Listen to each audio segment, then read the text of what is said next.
Today is Saturday, the 29th of April 2023, and we are gathered here for the 80th session on Mindfulness for Beginners. And we have Venerable Bhante Homagama Dhamma Kusala Thero joining us in today's session, representing Nissarana Vanaya Forest Monastery. And on behalf of all of us, I would like to welcome Bhante with much respect for today's session. Also, there are those of you who are joining through the Zoom and also the live streaming over the Satipasala Foundation's Facebook web page. So I would like to welcome all of you to today's session on Mindfulness for Beginners in the English medium. And our program will be conducted in this order, where we start with in-session mindfulness practice to get you warmed up for this session, and then we will move on to the talk on mindfulness for beginners, which is the chosen topic being anger for this week. And also then we will move on to the question and answer session, where we will present the questions, the reports received for today's session, and then open up the floor for any verbal statements or questions on mindfulness practice from you. And then we will wrap up the program for today's session. So then, as the next step, I would like to invite Venerable Bhante to initiate the proceedings with the in-session mindfulness guidance.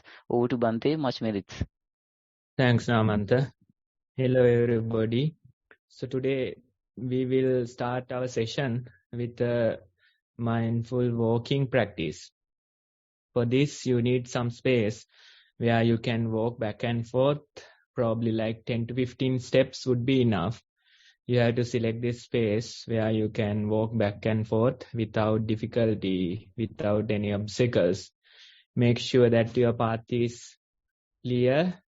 Then you can start walking and try to be aware. We have our eyes open. We are not going to look around. Instead, we will direct our eyes towards the floor, probably like 7-8 feet ahead of you. You can direct your eyes there and you can start your walking practice. Initially, you might not feel anything. Initially, you might not catch anything.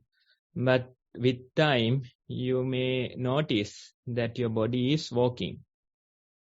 You may notice various bodily sensations.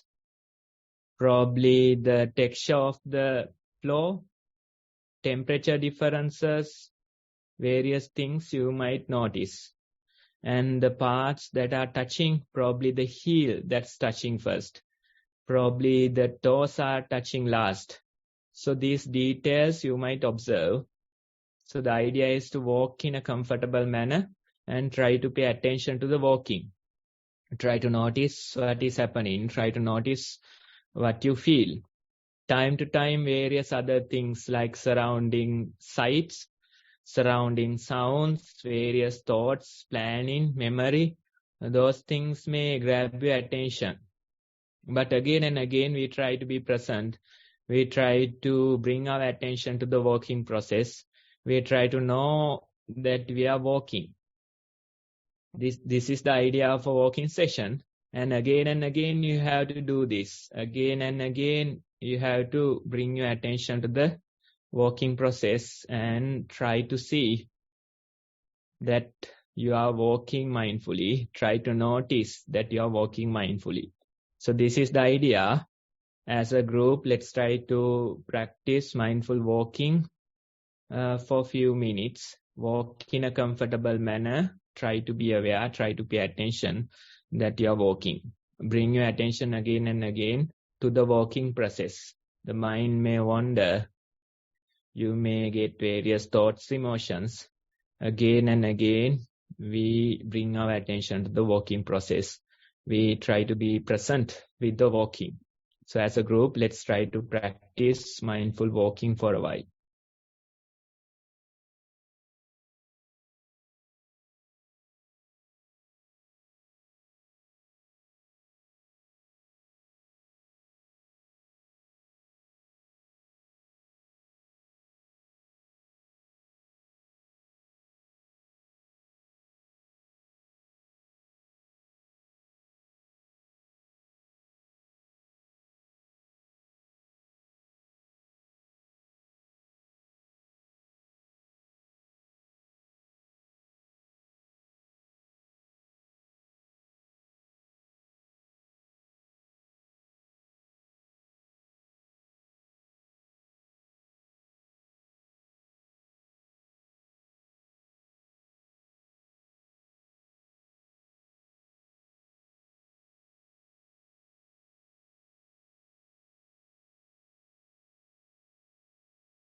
Okay, everybody. Now you can return back to your seats. So that's probably like 15 minutes of mindful walking. This is just to give you an idea so you can practice on your own. Try to practice during your week and see whether we can be mindful that we are walking. Every day, if you can at least do like 20-30 minutes of mindful walking, that's a good habit to develop. That way you can come back with your own experience and we can share, we can discuss in this meeting. So that's just to give you an idea. We invite all of you to practice like this. Namanta, you can take over. Thank you and much merits, Bante. It feels very good to do that practice even in session as well. So with that, next item on our agenda is for the talk on mindfulness, where Bante will provide many insights for us to follow through the next week and develop further. So I would like to invite Bante with much respect to commence the talk on mindfulness as scheduled for today. Over to Bante. Thank you. Much merits. Okay, everybody, we can take probably like 20-30 minutes to discuss mindfulness related to the topic that we have for this month.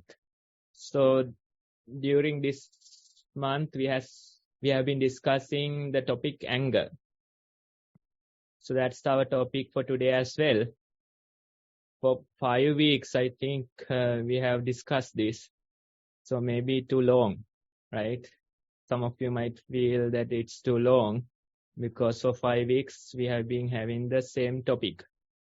Today, we can take some time to discuss subtle forms of this.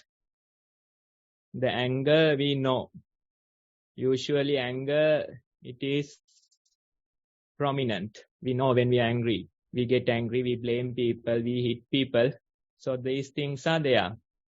But when it comes to the practice, when you start your meditation, when you start your practice, you might come to know subtle forms of anger. We can say it's the same thing, it's the same emotions, it's the same thoughts, but these are subtle forms which are harder to notice. Sometimes you don't even notice this. But these things are there. Various subtle forms are there. And in our lives, maybe they are affecting us a lot. They are affecting our relationships with other people, your family, your friends. They are affecting our relationships. And they are affecting your relationship with yourself, which is the most important. It affects the relationship you have with yourself. So it's important to understand these things. It's important to notice these things in our day-to-day life. With mindfulness, you can little by little notice that I'm having these subtle forms of anger. I am having these subtle forms of anger, and they are affecting my relationships with family and friends. They are affecting my relationship with myself. So that's what we are trying to discuss today. Now, let's say, even for the practitioners, there is a common subtle form of anger.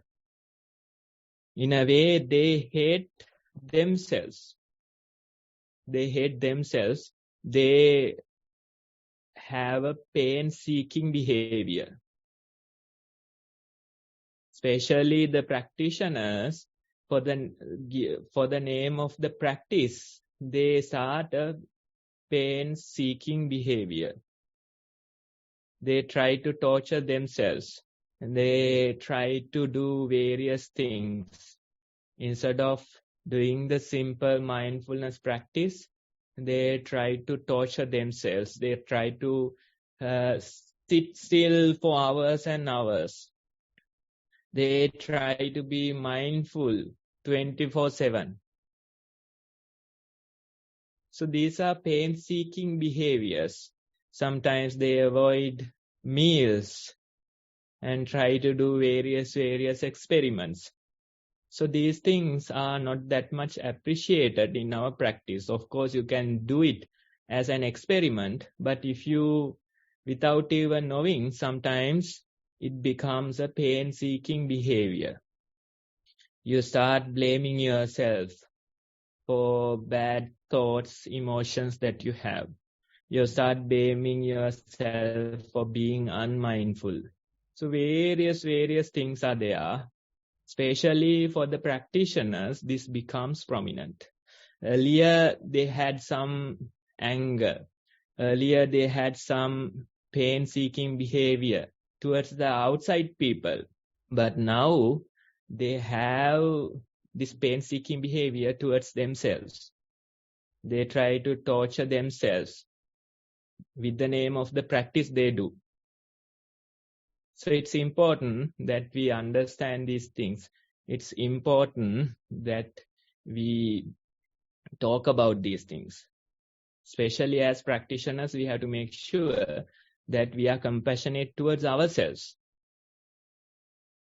Just because you heard the word mindfulness, you can't be mindful 24/7. It's a gradual practice. You have to develop it gradually. So if you start blaming yourself for being unmindful all the time, then that's not helping. If you start blaming yourself for having various thoughts, emotions, we label them as bad, certain emotions, certain thoughts, we label them as bad. As soon as you heard the word mindfulness, as soon as you try your practice, then you start blaming yourself. You start blaming yourself for having anger. You start blaming yourself for having lust. You start blaming yourself for having jealousy. So these things are there among the practitioners. These things are more or less pain-seeking behaviors. In order to give up these pain-seeking behaviors, it's important that we discuss the correct way of practice. It's important that we understand the correct way of practice. So what we do, we reserve some time for our formal meditation. Every day, you try to do at least like 20-30 minutes of mindful sitting. Every day, you try to do at least like 20-30 minutes of mindful walking. Make it a part of your daily schedule. Every day, you have some time for meditation. This is my meditation time. Probably sitting meditation you can do early in the morning. And the walking, if you are busy, if you have work, then of course you can do it towards the end of the day. That way, you have a gradual approach. You can't suddenly, like a magic, you can't become mindful all the time. Instead, you gradually develop it. Formal meditation is the way. Formal meditation helps. It's like going to a gym. You are spending some time, you dedicate some time to develop your muscles. Similarly, mindfulness, we can say, it's another form of muscle that you are trying to develop. So formal meditation is more like going to the gym. So every day you spend 20-30 minutes of mindful sitting, you spend 20-30 minutes of mindful walking. That practice you try to maintain for a while. Not just a day, not just a week, but instead few months you try to continue like this. And during these times, you can try and practice mindfulness during simple day-to-day activities as well. Brushing your teeth, 5 minutes, can you be mindful that you are brushing? Eating a meal, can you be mindful that you are eating? Sweeping, cooking, can you be mindful that you are doing those activities? So that way, you have to take a gradual approach. Otherwise, if you think just because you heard the word mindfulness, just because you understand the concept, you can't be mindful. If you start blaming yourself, then that's not helping. Instead, you gradually approach gradually develop. Okay, I know that I am unmindful most of the time. But can I be mindful at least for few steps? Can I be mindful at least for few breaths? That's the proper approach that you have to take. We don't worry about the unmindful times. We don't worry about getting lost in thoughts. Instead, we focus on the positive. We focus on the positive side. We know that we can be mindful at least for few steps. We know that we can be mindful at least for few breaths. That's enough. That's the way, that's the proper way towards the practice. Gradually, you have to develop yourself. Gradually, you can be more and more mindful as your practice grows. And when it comes to the practice, when you practice for a while, you realize we can't get rid of these thoughts, emotions in our mind. If you start blaming yourself for anger, that's not helping. If you start blaming yourself for having negative thoughts, emotions, that's not helping. Instead, you know that this is the nature of the mind. You know that this is how it works. With mindfulness, you are not encouraging those thoughts. With mindfulness, you are not encouraging those emotions. That is the proper approach. That is the proper way.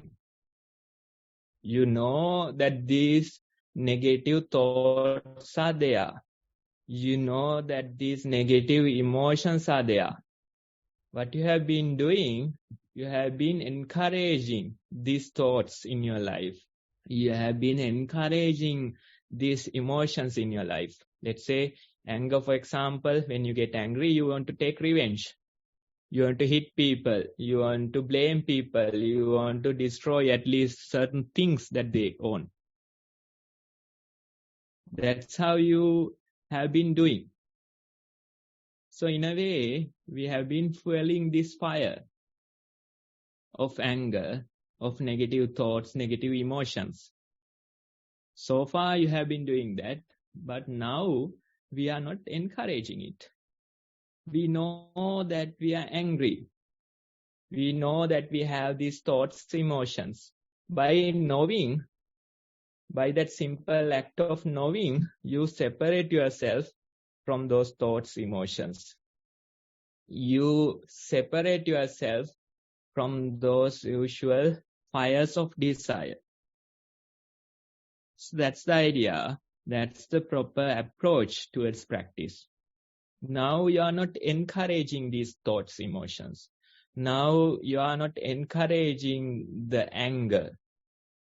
Instead, you try to observe that I am angry. When you get angry, sometimes you may even feel the changes in your body. Your body changes according to the anger. So if you are really mindful, you can even notice the changes. The body is heating up, your blood pressure is rising.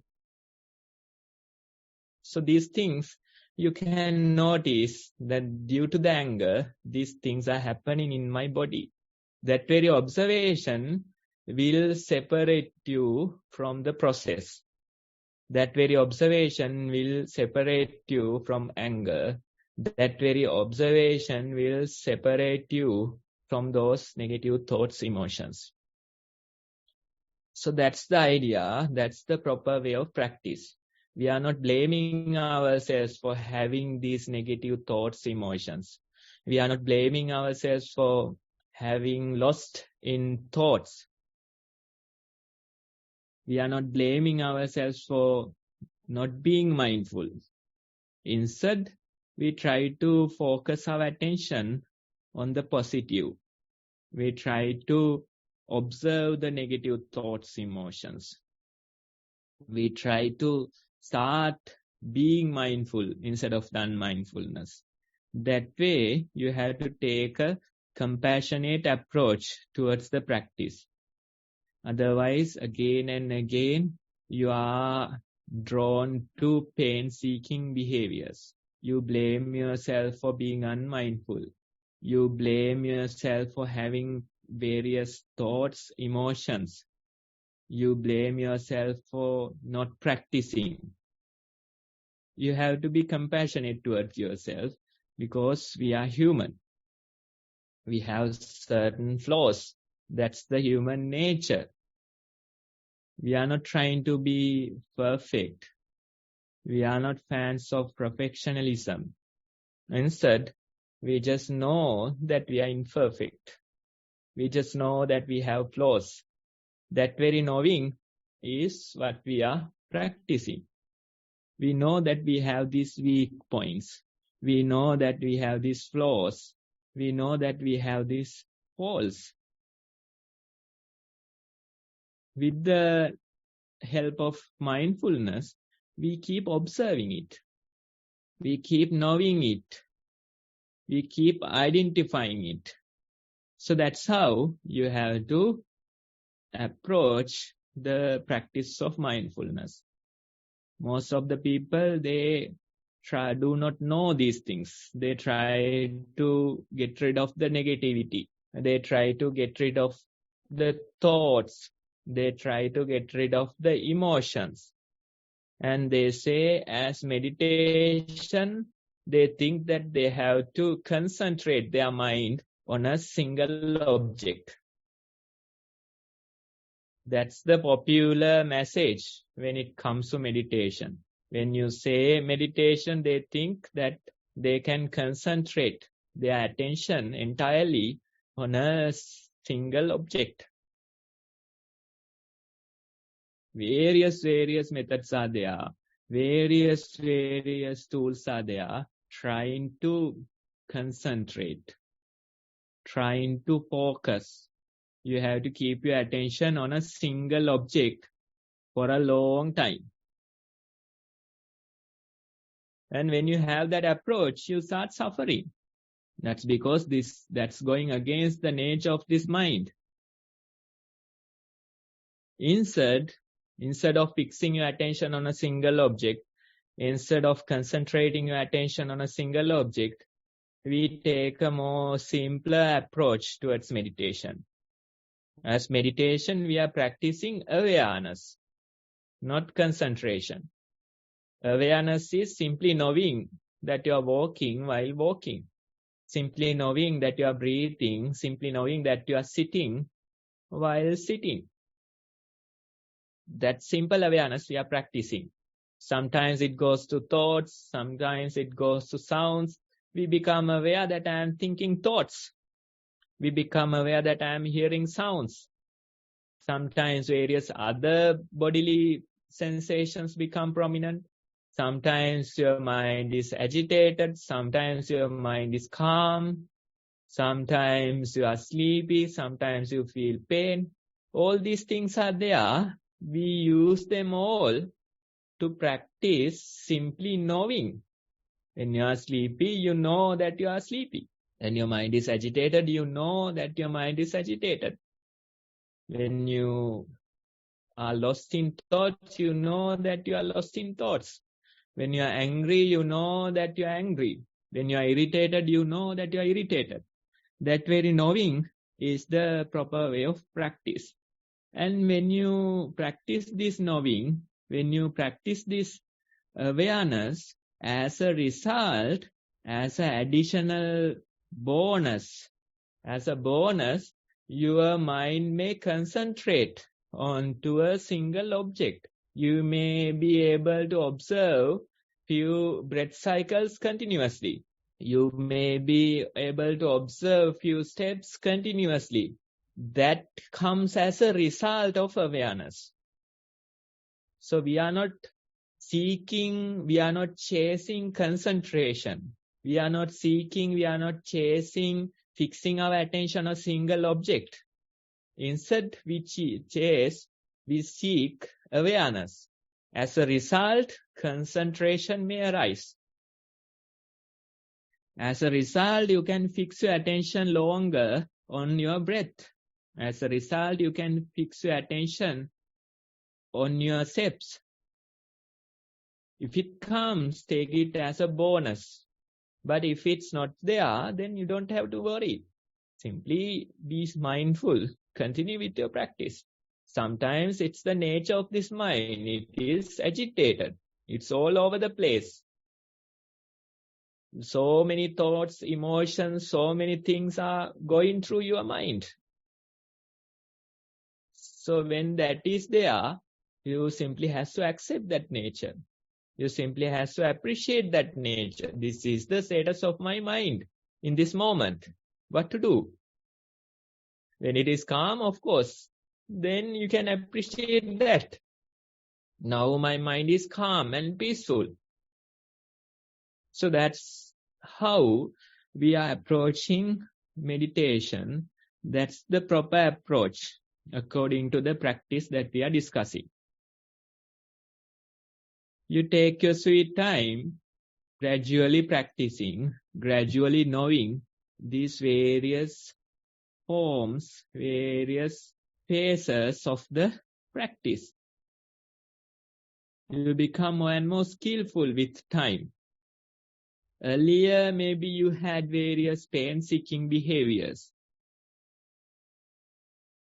For the sake of the practice, you did these pain-seeking behaviors. But now, gradually, with time, with repetitive practice, with repetitive discussions, now you know that I am practicing awareness. I try to be aware while walking. I try to be aware while sitting. And when the mind is agitated, I know that mind is agitated. When the mind is calm, I know that mind is calm.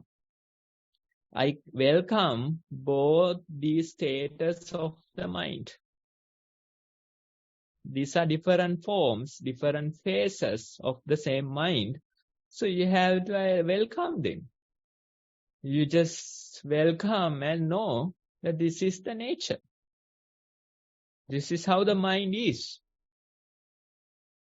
If you take that approach, then you have compassion towards yourself. You are not seeking pain. So that's the way we have to gradually practice. We have to gradually improve. Now these things are subtle forms of the feelings like anger. Earlier you took revenge on other people. Now you are taking revenge on you. Earlier you wanted to, have pain towards other people. Now you are having pain towards you.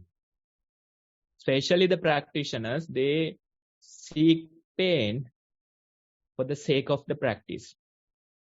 Again and again they have to get advice. Again and again you have to show them the proper way of practice. Otherwise you are torturing yourself. Do it for some time, then it becomes really difficult.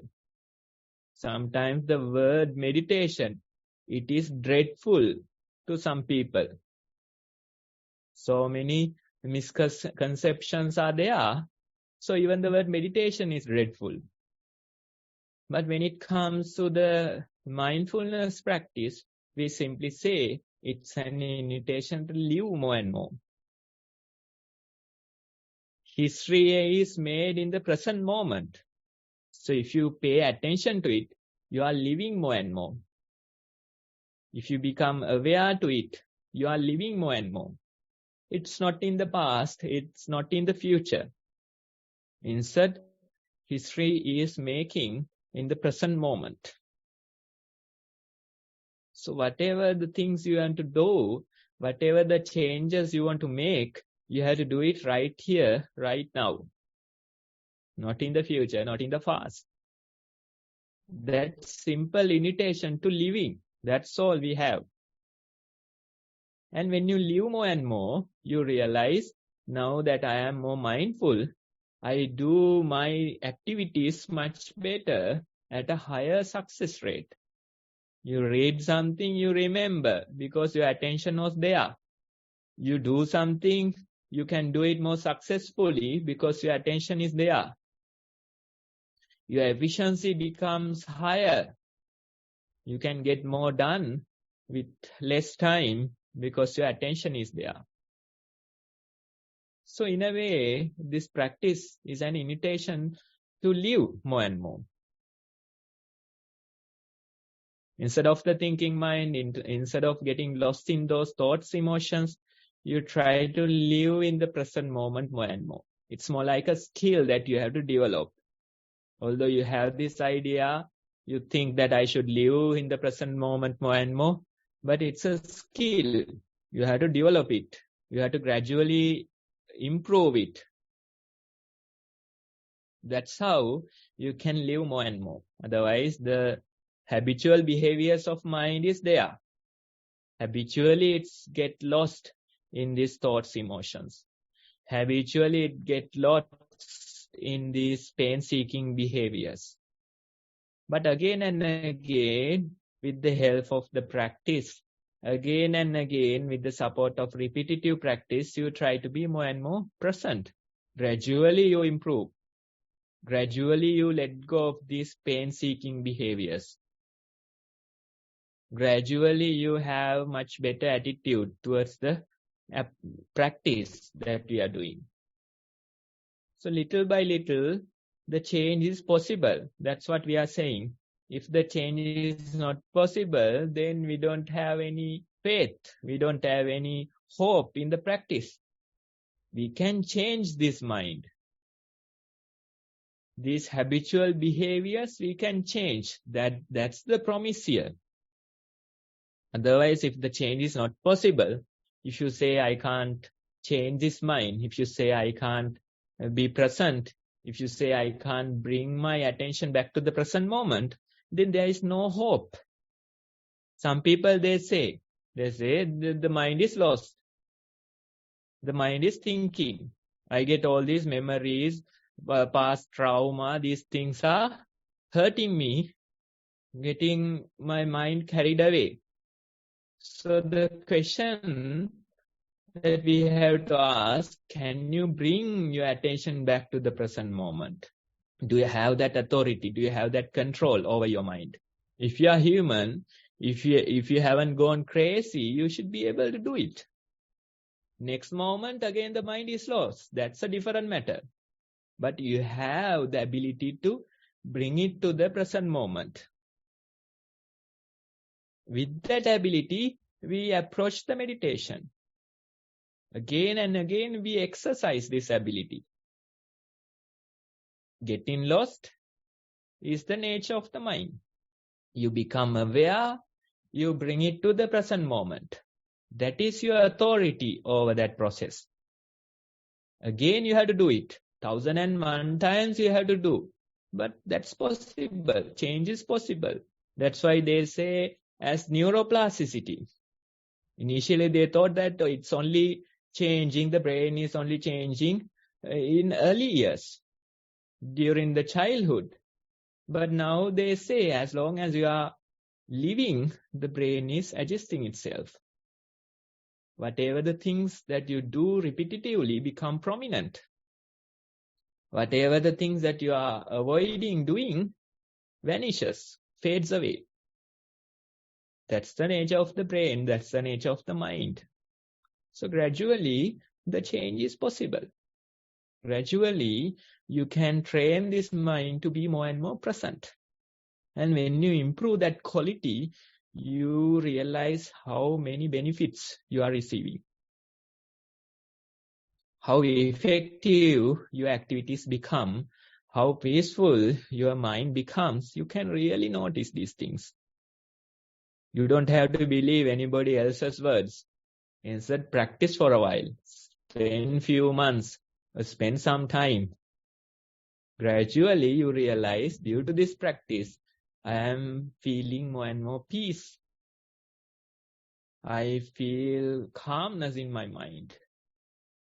Although the negative thoughts are there, although the thinking mind is there, although the emotions are there, I don't suffer so much due to these thoughts, emotions. I used to suffer a lot. Now it's not happening at those scales. Still the suffering is there, but comparatively it's lower. So that's a very good sign. If you feel it, then you know that this works. In order for you to feel it, you have to approach meditation gradually. You have to put some time every day, 30 minutes, 1 hour you have to put. And gradually within few weeks, few months, you realize it is helping. I am changing the nature, the behavior of my mind. And that change is helping. Change could be either positive or negative. When you become more and more addicted towards something, that's the negative change. Drug addictions, various other addictions, these things are there. You can do it for 1 or 2 days, that's fine. But if you keep doing it for a long time, then you become addicted. So the negative way also you can do. Similar potential is there for you to change it in a positive way as well. Negative way much easier because you just have to get lost in that process. Positive change is much more difficult. There's a lot more resistance. So they say negative change is more like going with the flow. The water, nature of the water is flowing downhill. The stream is going downhill. So it's much easier to travel with the stream. Even without much effort, you go. But if you are traveling uphill, if you are traveling against the current, then that's much more difficult. As soon as you start, you feel the resistance against you. So if you travel with the current, then that's the way of the world. That so many invitations we get from the society to develop various addictions. So many invitations are there. To consume drugs, so many invitations are there. Turn on the TV, so many negative invitations are there. But the positive change is much more difficult. As soon as you start doing it, you feel the resistance.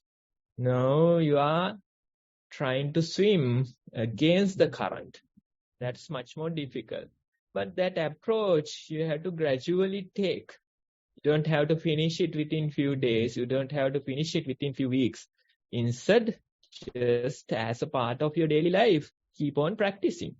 Simply practice 30-20 minutes daily mindful sitting, 30-20 minutes daily mindful walking, and do your own thing. Spend your usual day. Again, tomorrow morning, you start 20-30 minutes of mindful sitting. Gradually, you have to go against the current. Gradually, you have to make this positive change in you. That's a more wise approach towards the practice. Otherwise, it's like burnouts. We can see so many people coming to meditation. Some people even come to a monastery. They say, I'm here. I came from California. I have 1 month with me. I'm going to spend 1 month. But their approach is not very wise. Within 2-3 days, they vanish. Now, there was this young man from California. He specially came for this place. He got his leaves. He made a reservation through email. Everything was done. And he came, stayed for like 3-4 days, started complaining. Even without knowing, without informing, he left. He said the weather was too bad. He said the people are talking too loud. Various complaints were there. So you lose the opportunity to change. You have to take it gradually, step by step. I know the weather is not always comforting. You have to somehow endure it. Other people's behaviors we can't really change. Some people, they talk. Although there are so many signs appreciating silence, still people talk. That's their nature. But if you see through these things, you can see the real problem. Real problem is your own mind. Although you find faults in other people, the real fault is in you. Although you find faults with the weather, the real fault is in you. So you start running, within few days, you find some other place. You go there, you try to be peaceful there, but within few days, it hits you again. Again, you start complaining. Then you go to a much more peaceful place. Again, within few days, you find some new set of faults. So you have to really realize the problem is within, in your own mind. No matter where you go to whether you go to the other part of the world, the opposite side of the world, still the problem will follow you. The problem is within, in your own mind. Wherever you go, you feel like the people are targeting me. Wherever you go, you feel like everything is happening against me. That's your own mind, nothing else. They have other work to do. They are not targeting you. Even the nature is not following you all the time. So it's the mind that's creating all these problems. So you have to gradually approach, gradually try to change this mind for better. If you do it, if you spend your time on it, you realize after a few months, after a few years, it's really worthwhile. I have spent this time to this practice. That's the best thing I have done in my whole life. I have changed my behavior. I have changed my life to support my practice. And that's the best thing I have done in my whole life. So that realization will come with time if you keep at it, if you endure these temporary difficulties, and if you keep on practicing, within few months, within few years, you realize this is the best thing I have done for myself. This is the best value for my life. Now your mind is not taking suffering out of these things. Now your mind is not creating suffering out of these things that are happening. The things are happening, that process hasn't ceased, but still your mind doesn't take suffering out of it. There's no friction due to that process. So that's the real change. That's the real peace that we are talking about. So we invite all of you to try and practice. Try to feel this in you. Within few months, within few weeks, you can feel this. You can really see how the practice is helping. And when you see that, you don't have to believe somebody else's words. So try and practice, try to experience the peace, the comfort that we are talking about. Thank you for listening. Thank you, Bhante. Much merit. It's another brilliant talk on mindfulness practice. Much merit to Bhante. Next, we are moving on to the question and answer session, and I would like to invite Sonali to commence the question and answer session. Thank you, Sonali. Thank you, Namanta. Thank you, Bhante. Avasarai Bhante. I will run through the beginner's guide before we go into the reports or the questions.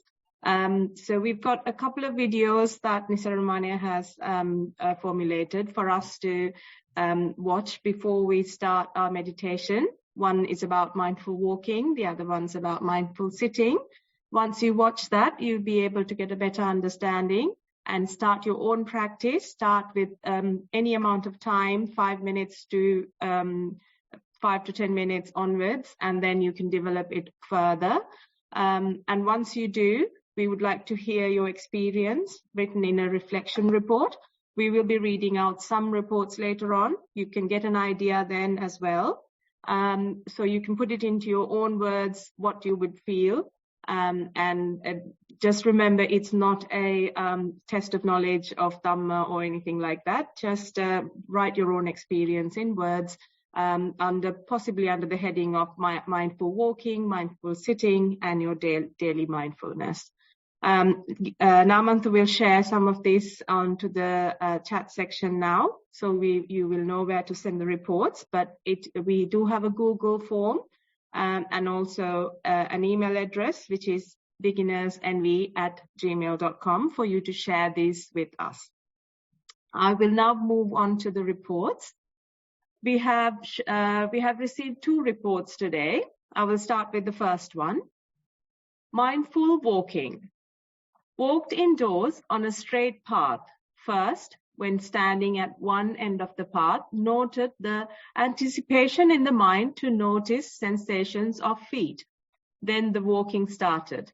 Noted the lifting of heel, midfoot, and toes, as well as placing of some alternatively. Shifting of body weight also noted. Sensation of clothing, especially around the ankles, noted. It was slow at the beginning, and now walking was happening at a natural pace. Attention would return to feet from time to time. Mind was also okay to notice muscle movement in rest of the body. Walking was becoming automatic, walked for 35 minutes. Mindful sitting. Sat on the cushion and closed eyes gently. There was a familiar body scan and noted the silence in the early morning.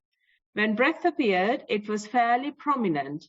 In-breath was cooler and out-breath warmer. Noted the in-breath and its passing away, also out-breath and its passing away. Natural rhythm of breathing noted next. Thoughts about past emerged from time to time, and these too passed away. Breath felt subtle, felt waves of electric pulses sweeping through, and that too ended. Mind felt calm. The environment felt calm. Mind felt lighter. Breath was breaking up, and after a while, felt like the upper body was slowly rocking back and forth. Quietness felt peaceful, sat for nearly an hour. Mindfulness during the day. There were a couple of unexpected events that took place last week, and I'm sharing how the mind experienced them, which is different from a couple of years ago. An email on Monday mentioned that the room rented for client work in the city was becoming unavailable after the end of June. There was a momentary reaction of panic and shock, then a calmness noted for longer in the mind. It was surprising. Shock-like feeling came and passed away a few times, which was replaced by a calmness, as if it's okay to let go of the room mentally. Almost immediately, multiple options emerged in the mind. For example, doing work online or finding similar rental space in the city. Few years ago, the mind would have had a dramatic reaction to the email. Another unexpected new was the building work planned at home being brought forward by a couple of weeks due to changes in builders' availability. Irritation and annoyance crossed the mind on hearing this news, as lots of preparations such as moving household items much sooner from the affected area to another area, which was originally planned for 2 weeks from now. Again, the calmness came up in the mind alongside a sense of confidence that what needs to be done could be done in the given time. Dear Bhante, look forward to your valuable feedback. Much merit to the organizers and Bhante. End of report. Okay, thank you for sharing. Now, when you share, all the people who are connected, they too can relate this to their day-to-day life. Now, if you are not practicing, the panic is natural. When you hear something, you suddenly panic. You get so many thoughts, you worry what to do next. Now this is happening. So many things are there. And maybe even for few days, this may continue. Sometimes for few weeks, this may continue. So you suffer. You suffer. You see how much suffering is created in this mind due to this single incident. Just because you received an email, everything is ruined. Just because you receive a phone call, your whole day is ruined. This is how our mind is creating suffering. And when you approach your practice little by little, when you spend your time as walking, sitting, formal meditation, and when you mature in your practice for a while, then you realize although the previous reaction, the previous trigger is there, it is not creating so much suffering. Still the trigger is there. Right? Still that initial reaction, initial compulsion you get. But due to the practice, due to the strengthened mind, it doesn't create so much suffering. So you can see how the practice is helping you. Now, I was talking to somebody a few days ago, and that person was worrying about a project. Now, this has happened, what to do, how can we solve this? This is a huge problem. So I didn't take it so seriously. So that person was even upset about me. Bhante, you are not taking this seriously. We have to do something. This project is not going to be successful this way. So again and again they are saying. So I told him that this is not a life or death situation. Just let it happen and see. Call a meeting and we'll see what they say. You have to do it. No, then we can see, okay, this person says yes, this person says no. Then we can sort it out. But without having the meeting, without even sending an invitation, worrying, what to do? Just do the initial thing and see what will come out. Talk to that person and see, and you'll get an answer. Then we can figure out what to do from here. So this is the worrying mind. This is how the suffering is created in our mind. These are real life experiences, how the suffering is created. Some people, they worry this person may come and say something. They will ruin our thing. They will ruin our meeting. Various worries are there. So tell them to come. Send an invitation. When they come, we'll see what they do. That's how you have to face the life.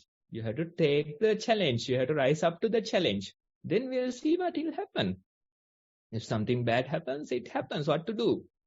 Somebody died, he dies. What to do? So some people, they come for meditation. To a monastery, they come. To a forest, they come. And they say, within few days, they complain about their sicknesses. Within few days, they complain about mosquitoes. Within few days, they complain about various poisonous snakes that are around.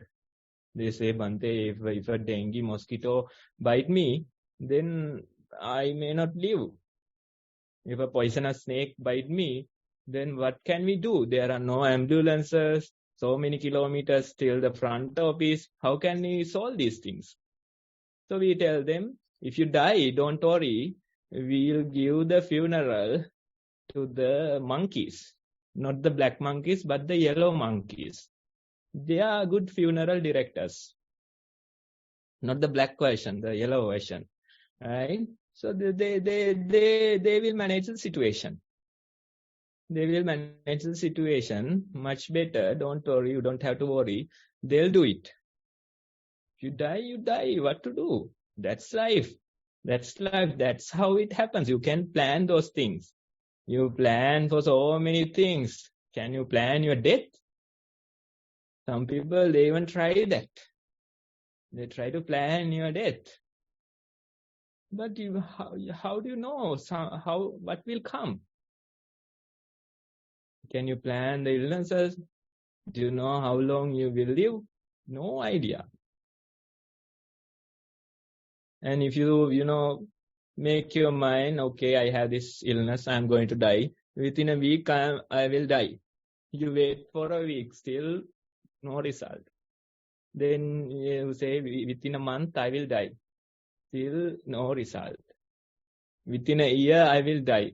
Still no result. That's not how life works. When the time is right, without even saying goodbye, you may go.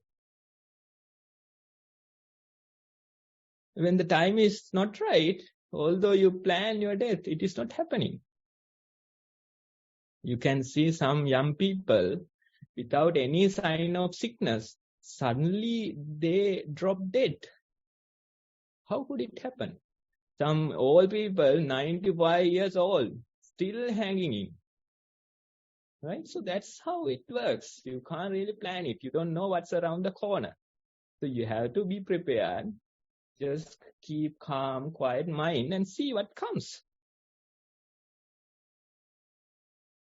If the death comes, probably it's a good day to die today. That's the approach you have to have. Otherwise, always worrying. Always worrying. Difficult things might come, problems may arise. So this is the worrying mind. This is how the suffering is created out of your mind. When you hold on to so many things, maybe these words doesn't come easy to you. You have so many things. You have your children, you have your work, you have your responsibilities, and all the things are there. When you hold on to all those things, maybe it's not easy. I can feel it. But still, when you practice, you realize it's not how it's going to happen. You don't know how things will turn out. And although you plan, you can't stay longer if the time is right. No, the people who died, let's say yesterday, they didn't plan that, no. Maybe they had so many things. They were probably like 20 years old. They were probably like 30 years old. They were probably like having 2 young children. Still they had to go because the time was right. And the remaining people, the relatives, the family, the friends, they will cry for a while. But within a week, within 2 weeks, they will move on. That's how the life is. So you have to be present. You have to train your mind to be present. You have to let go of this huge burden, and then you realize everything is happening perfectly. Whatever the problems that come, those are the problems that should come. Whatever the incidents that happen, that's the perfect way. That's how the life is when you train your mind. That's how you will approach it. Then you realize, although the things are happening, they are not hurting me. Although the things are happening, I am not creating suffering out of that incident. That's why they say, the pain you can bear, the pain you can manage. But that suffering part is the life-threatening part. That suffering part is the murdering part. That suffering part is the suiciding part. Pain you can manage. Certain illnesses, they come. Certain issues, they happen. That pain part you can manage. But this suffering is created out of your mind. You can't really compare it even. You can't know how what other person is thinking, how other person is feeling. That's why if you go on internet, there are certain scales of emotional pain. Emotional pain, they can't really measure it. Why? Because it is unique to the person experiencing. On their scale, they have something, small issue, right? Get rejected or fired from a job. So that's a small thing when it comes on emotional scale. But for that person, it might be huge. How do you know? How you can tell that it's not a big thing for that other person? You don't know how they experience it. So that's how the emotion is created. That's how the suffering is created. Really dangerous. That is it's how the murders are created. It's how the suicides are created out of this suffering part. how you experience it in your mind. So with practice, you realize you can really get rid of this suffering part gradually, but for sure you can get rid of it. When you share your experience like this, then even the others, probably there's a newcomer, they too hear, now I can get rid of this part. There's hope. There's the assurance. This person, the other person talking, they have experienced it. So thank you for sharing. Continue with your practice and you will realize even you can reduce it further. Still there is suffering, but the more you practice, lower it will become.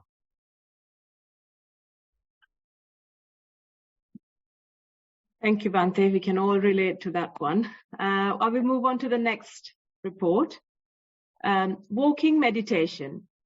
Stood noting weight of the body on both feet. Noted contact of feet on ground, warmth on soles, colder on top of feet, slight vibrations on both feet and legs. Initial moving and placing of right and left feet, then lifting the heel, midfoot and toes, arising of contact and it ending with each lift observed. The natural feeling noted to start and end. At one point, unpleasant feeling while noted when muscles were contracting to balance while other foot was moving slowly. The unpleasant feeling passing noted. The perception of foot and floor and how they changed with each step felt. Arising and passing of touch consciousness noted too. Walked for 30 minutes. Sitting meditation. After the walking, sat on cushion, aware of vibrations in body, especially on hands and legs, noted the expansion of chest and movement of shoulders, arms with each breath. Mind noted sounds, thoughts, images, all arising and passing, not distracting. Pain arose at end of one leg, noted vibrations, electric currents, and their changes and nature of pain changing. Did not change posture. Mind watched breath, which was swing like appear and disappear and reappear. A part of nose disappeared. Mind peaceful. When meditation ended, felt could have sat even longer. Meditated for 1 hour. Daily mindfulness. During a disagreement with family member, was able to be patient, watching the mind getting irritated and impatient. Compassion arose and was able to explain the positions being just different point of view and agreed to leave the discussion as the outcome was not within either of our control. Previously, the discussion may not have ended that peacefully. That is the end of report, Bhante. Okay, so that's a good way of practice as well as good way of reporting. Now in that report, it's more like a statement. No doubts, no questions. You just simply share your experience. So in a way, it's good to report that way. Especially for newcomers, we say find the proper way of reporting. Because in your reporting, it's a reflection of your practice. So in your reporting, if you encourage doubts, if you encourage questions, then even during the practice, you are encouraging doubts. During the practice, you are encouraging questions. Right? So reporting, it has to be honest in a way to share your own experience. And when you report, you don't encourage doubts. You don't encourage questions. Instead, simply, this is how it is. You simply try to be aware and you share your experience. Of course, if there's a doubt, if there's a question, you can ask. But that's not our focus in your report. Simply, can I be mindful of the walking? Can I be mindful of the sitting? How do I know that I am mindful of the walking? How do I know that I am mindful of the sitting? That's the proper approach. 80% of the value is given there. 80%. right? 80% of the value is given there. Can I be mindful while walking, and how do I know that I am mindful? How can I convey it to somebody else that I was mindful while walking? Can I be mindful while sitting? How do I know that I am mindful while sitting? How can I convey that message to somebody else? That's the main focus in your report. That's 80% of the value. Then remaining, whatever the thoughts, whatever the questions, whatever the doubts you have, remaining 20%. Right? So you have to make sure that you are not encouraging questions. You have to make sure that you are not encouraging doubts in your practice. Confidence, it plays a huge role in this practice. Now there was this interesting question posted on social media or somewhere.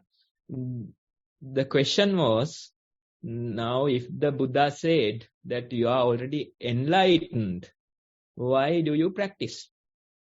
That's the question. Even some Buddhists might come and complain, Buddha didn't say that, right? The question is, if Buddha said that you are already enlightened, why do you practice? Right? So some people, definitely they might come and say, Buddha didn't say that. Right? So that's their argument.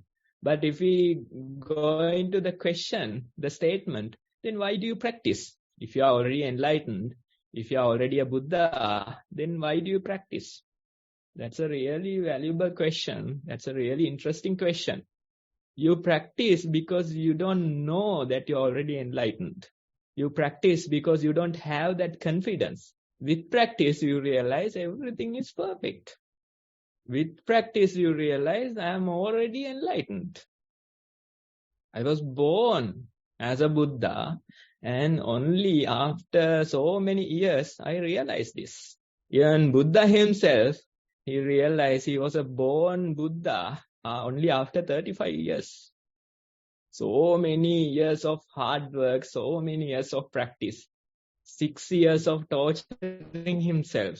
Finally, he realized that already enlightened, already a Buddha, born Buddha, right? So if you have confidence in your practice, that's a huge role. That plays a huge part. That's why we don't encourage questions. That's why we don't encourage doubts. Even you ask a question, the answer is not given focusing that. Question is left aside. Why? Because we are not encouraging the questions. We are not encouraging the doubts. If you say you are mindful, you are mindful. If you say you are not mindful, then you are not mindful. That's simple as that. Can you believe? Can you believe? Can it happen like that? That's the truth. If you say you are mindful, if you say my mindfulness is unshaken, then you are not you are mindful all the time. If you say the sounds break my mindfulness, the thoughts break my mindfulness, I can't be mindful due to these things, then yes, you can't do it. That's the role of the confidence in the practice. So if you say, then I'm already enlightened and my mindfulness is not shaking, then that's true.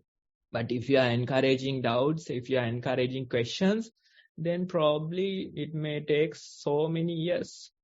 So that's why the confidence is important in the practice. You need to practice in order to realize that you are already enlightened, in order to realize that you are perfectly imperfect. The practice will tell you, the practice will teach you. And you realize even before the practice, I had these qualities, I had this thing I didn't appreciate. Now with the help of the practice, I realize this is the proper way. Now with the help of the practice, I realize I'm already enlightened. So that's a very nice argument to show how much the confidence will matter in this life, in this practice. So try to practice and try to have faith, try to have confidence. The mindfulness will not shake. Thoughts may come, the mind is not shaken. Emotions may come, past incidents may come, agitation may arise, pain may arise. The mind is not shaken if you have that confidence. So you are already enlightened, but you need the practice to realize it. You need the practice to touch it. So that's a proper way of practicing. That's a proper way of reporting your experience. So we encourage you to practice this way more and more and share your experience. Thank you very much, Bhante. We do have some time left today to open out for either statements or questions. We have received one already via our Facebook listener. And the question goes, Dear Bhante, I have been practicing sitting meditation for about 3 years and increased the time that I sit gradually as I felt more interested in the process. Within the 45 minutes to 1 hour mark that I sit, I have been focusing on my breath most of the time. And when I get into other thought, I would acknowledge it and come back to focusing on my breath again. After some time, my breath gets unnoticed, although I am still aware that I am breathing. I then feel a tingling feeling on my forehead for some time, and then it goes away after some time. This whole process continues again. Dear Bhante, please advise us to how I should approach my practice going forward. End of the question, Bhante. Right, so this way of practice is fine. Now you see the breath is changing. It is becoming less and less prominent. Then various other things may arise. Even various tingling sensations, various things are there. Thoughts, emotions, past memories, various things might come. But the promise in the practice is that whatever that appears, that too shall pass away. If you try to be patient, if you try to be mindful, then you realize within some time that too will pass away. After some time, again your mind becomes prominent. After some time, again the breath becomes prominent. So that's how the process is. You have to allow it to continue. You have to go through these different experiences. The breath is only there to support you in the initial phase. Initially, you are aware that the breath is there. Now you are aware that the breath is not there, which is stronger. The second one is stronger. Now you don't have an object of mindfulness, but still you are mindful. So that's a more stronger level of mindfulness. And you simply continue like this. So I would encourage you to tell us when you get up from the sitting session, after 45 minutes, after 1 hour, you get up. What happened to your meditation? Are you done? Or are you continuing with your meditation? So that's the question you have to ask. Otherwise, you can do this 1 hour of meditation for 10 more years. Nothing will ever change. When you get up from that sitting session, what happens to my meditation? Am I continuing my meditation? Or am I waiting till the next sitting session to practice? So that's the question that you have to ask. And if you approach that way, if you approach meditation that way, if you take living as meditation, then you will find much better results, much faster. Thank you, Bhante. So we do have a few minutes. We can open to any questions or statements now. Please raise your Zoom hand or type out your question in the chat section and I will present it to Bhante. Hiranti, I can see your hand up. Would you like to unmute and ask your question? Thank you. Avasarai Bhante, I mentioned that I will report today on the question I raised last week about when I do mindfulness breathing, I can feel the breath going in, but breath coming out, I cannot notice, especially which nostril is it coming in and which nostril it's going out. But you asked me to carry on and then report it later. So having very mindful about this process, I can feel the out-breath, but I cannot still notice which nostril is going in and which nostril is coming out. So, should I continue or any other advice, please, Bhante? Okay, so that's a good starting point. Now you have a data point or you have experience, right? Now start from there and continue with your practice.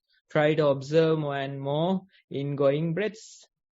Try to notice that you don't feel the outgoing breaths. Continue with that observation. And when you continue with that observation, when your attention grows, you may feel even more and more details. The things that you don't feel currently, you may start to feel, right? So that's a good starting point. That's a good data point that you have there. Now try to see, how can I observe more and more in breaths like this? How can I know that I don't feel the out breath for longer and longer? That very observation you can do for the coming week. And next time you can tell us more details about that. How could I observe the in-breath for a longer period? Was I successful or was I not? That very observation you can add to your next report.